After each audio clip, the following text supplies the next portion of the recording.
So, good morning everyone. So, simulan ko ang video na to sa pag-inom ng kape. Malamang kagising ko lang dyan.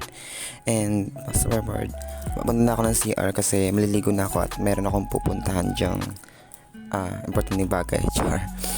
Pero syempre, napabalik at kukunin mo yung cellphone mo. Dapat nag-iisip ka din. So, yun. So, pasensya na pala sa voice at medyo kakagising ko lang kasi. And then, yun nga, mabalik sa vlog. After dyan, bumaba na ako sa baba. Kasi, maliligo ako. Kasi, ang pangat naman nung hindi ka maliligo, tapos may pupuntahan ka, diba? So, kabubuhan mo din yan, char. So, yun. Medyo, pa ako yan. Kakagising ko lang talaga. And then, nagkamadali na din ako. So, yun. Ito yung CR namin. Kasi nandito ako ngayon sa dorm. So, wala pa ako masyadong dyan guys kasi kakagising ko lang, hindi pa ako kumakain pero diretso na ako agad sa CR. So yun, tingnan nyo naman ng aking balde. Ang liit. So paano ako makakaligo ng bonggang-bongga. Ayun. And then ito palang graph na ito ay share ko lang nung birthday ko kasi ayun, super saya, super daming nangyari, So yun nga, fresh na. Tapos ko lang maligo and then magbibihis na ako kasi pupunta ako ng simbahan. Pupunta ako sa St. John. So yun, mag-uniform muna ako at meron akong pasok. Alam mo, wala silang paano sa akin, may pasok talaga. Kailangan kasi at may exam. So after ko magsimba is magdadiretso na ako sa school for exam. So yun, nagbibihis na ako ng uniform. Actually, yung uniform is patagal na sa akin. Since first year college pa ako. So buti naman maliit lang kasi ako. So kasya lang siya. Kasi hindi man din ako nagbibili ng uniform at kasya pa naman sa akin. So yun, fast forward, nakabihis na ako and then on the way na ako sa St. John at magsisindi ako ng kandila. So yun,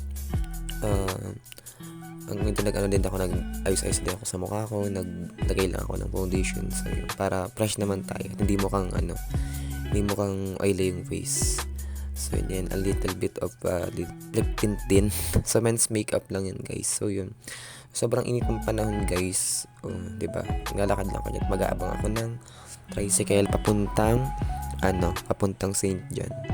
So yun, itong vlog na to ay birthday ko. Ngayong birthday ko kasi birthday ko maraming struggle and stress sa buhay. So thank you Lord sa another year na naman sa akin. And then sa lahat ng struggles and challenges na pagdaanan ko, you are with me and ginagabayan ako lagi. So salamat Panginoon. Ayun, mabalik nga sa pag-video. Nasa tricycle na din ako. So yun, medyo mainit talaga dyan guys, pero nag-jacket ko kasi alam mo yung feeling na maitim na ako, tapos mainit pa. So ayoko naman na umitim nung umitim. So kaya magsabi ka, mag-jacket na lang ako. Ayun naman, ang kapal na din ng balbas ko. Ayun, medyo mainit talaga dyan guys kasi nagpunta ako ng seat niya siguro mga around 11 ganun. So yung fast forward, nandito na ako ngayon sa sentro. Yan, papunta ako dyan sa may St. John guys at magsisindi ako ng kandila. So mag-thank you lang ako kay Lord sa lahat ng blessings niya na binigay niya sa akin, especially sa good health and then sa lahat. So syempre hindi naman ako lagi, so magpapasalamat tayo. So yun, nabili ako ng kandila. Sabi ko gisindi ako. So yun, pakatay ko sa inyo guys ang ganda ng St. John the Baptist. Ayun, ang simbahan nila. Ang ganda ng pagka-video ko dyan, mukhang aesthetic. So hindi ko na na-videoan yung sabi, ayoko na mag-video habang nagdadasal ako kasi ang bastos nun. So after ko magdasal is umalis na din ako. Ayun, nag-aabang din ako ng tricycle. Sabi ko pupunta ako ng terminal papuntang Mercedes. So actually may pupuntahan ako dun. Yun. Tapos sobrang init ng panahon guys, napabili na lang ako ng buko juice. Yun yung buko juice na ni Kuya is tawag dito ay talaga siya, pure na buko. So wala siyang halong asukal. Yellow lang tapos tuwan yung talagang juice ng buko. And then fast forward din ako sa terminal at nasa jeep din ako. So inaayos-ayos ko lang ang buko niya at medyo magulo na. So exactly 12 niyan. Medyo fresh pa rin naman ako. Kahit sobrang init sa loob ng jeep. Ayun. Sobrang init. Sobrang sikip sa jeep kasi pinupuno nila yung talagang ano. And then mga bandang 12 mga 12:45 siguro yan. Ano din kami. At hindi ko na na-videohan yung sa Mercedes, yung ano lang yun. Kasi may pinunta na may minute ako doon yung aking baby loves. So yun. Huy, sana all. Kasi yun, ang ganda ng sobrang init. Ang ganda ng paka-video ko, mukhang siya. Pangit naman ang cellphone ko, pangit ang camera, pero ang ganda ng dyan, diba? And then, yun, medyo malayo din kasi ang Mercedes, so need talaga. Pero para dun sa kikitain ko ay okay lang yun. So yun, fast forward din ako sa Mercedes dito sa may Bastico Milk Tea Shop. Ito yung pinupuntahan ng lahat, nakaramihan ng mga taga Mercedes na milk tea kasi malapit lang. So yun, and then bumili ako ng tubig. Sobrang init talaga. So fast forward kinagabihan guys, ayan na. Ito na ang mga eksena ng mga akla. At nag-party dyan. Then kami sa may battleground. Actually, celebrate namin yung birthday ko. Ayun, sila Matthew, sila Tope, sila Rian. Ayan, mga kasama ko kagabi. And then, yun, nag-nums kami. Yung ininom ko guys, Dian Malbira. Juice talaga yan.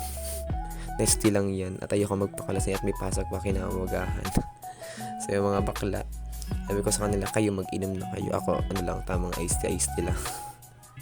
So yun, actually guys, marami nagpunta. Pero hindi ko na sinama sa video. Hindi ko na nasama sa data din. Tsaka din ako kagabi. Medyo wasted na din. So hindi ako nakapag-video na ng pagpa-uwi namin. Pero salamat sa lahat ng yung mga pumunta kagabi. So yan, kanta ni Matthew.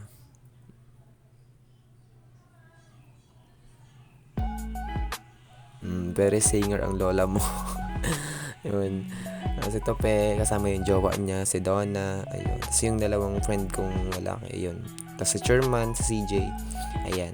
So, hindi naman si Matthew. Si Donna, ganda lang ang atake, babae lang, fresh. So, yun. For the beard na, siya na po talagang pinakasinger ng friendship namin, yan. Si ate mo, Regine Velasquez, napagod. Tapos yun. Super saya nung gabi guys, super love trip lalo nung dumating na yung iba naming friends. Ayun. So salamat sa inyong lahat sa mga pumunta.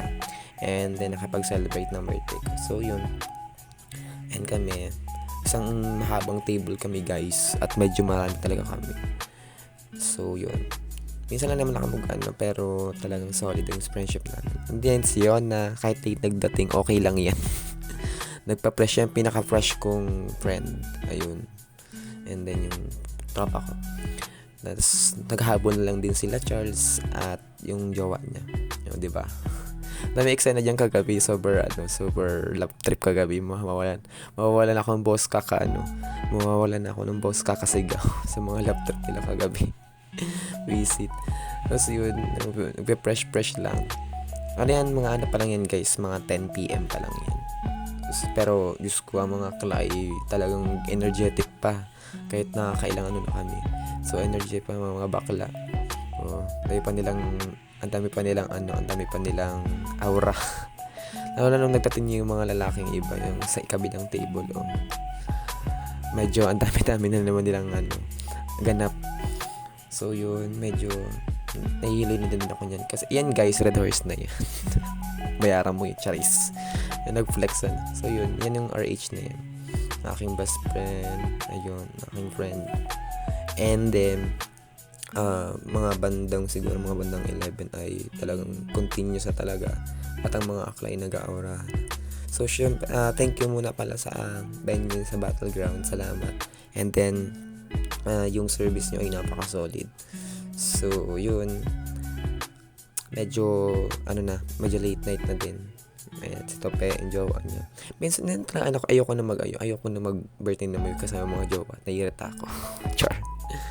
So, yun. Yung pagpauwi namin kasi hindi ko na na-video at nalobat na din ako. Sabi ko sa kanila, ito na lang talaga yung ko. Para naman, kasi dream nila makasama sa gusto nilang makasama pa nagdi-dream. Gusto lang nila makasama sa vlog ko. So sabi ko mag-video ako para ipang-upload ako soon. Or upload ko bukas. So yun, thank you sa lahat ng pumunta, and then above all, thank you God sa lahat-lahat, and then sa lahat ng blessings mo para sa akin. Super more opportunity, and then wish ko lang yung birthday ko, matapad ko lang yung mga dreams ko, not just for me, pero yung pangarap ko para kay mama. And then magsusumikap pa ako lalo sa pag-aaral para maging proud sila lahat sa akin, especially mga kapatid ko. And ma-fulfill ko yung gusto ko sa buhay ko na maging teacher. So, salamat, thank you sa lahat ng nag-greet sa akin, sa lahat na nag-message sa akin, PM, nag-post sa timeline ko. Salamat sa inyo mga bate. 23 years of existence, for more blessings pa. And then ma-fulfill ko pa yung dreams ko in life. Yun. Dami ko nang binuo kayo. Hindi naman ako dyan umiyak, hindi naman ako iyakin. So, alam na yung mga friend ko. So, thank you pa din. And sa mga sa mga nakasama ko dyan. Ayun. And sorry guys, medyo maaay na din ako dyan.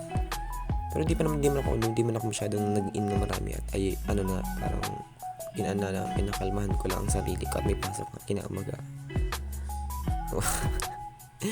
Kasi hindi ako nalalasing niya, inaatok talaga ako kasi late na yan. Pinipilit ko lang sa kanila.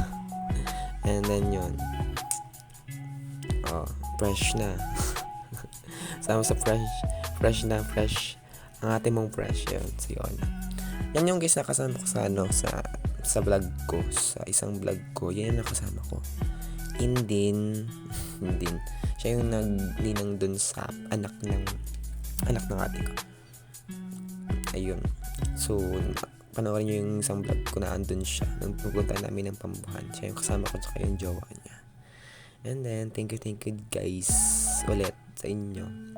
And then, na-celebrate ko yung birthday ko ng masaya. At walang nangyaring anything. So, yun. Picture namin guys. Yun lang. Dala lang yung na-video na ako. Hindi na ako nakapag-video pag-uwi namin. Kasi lasing na yung iba. Tsaka lobat na ako dyan. So, yun na lang yung clip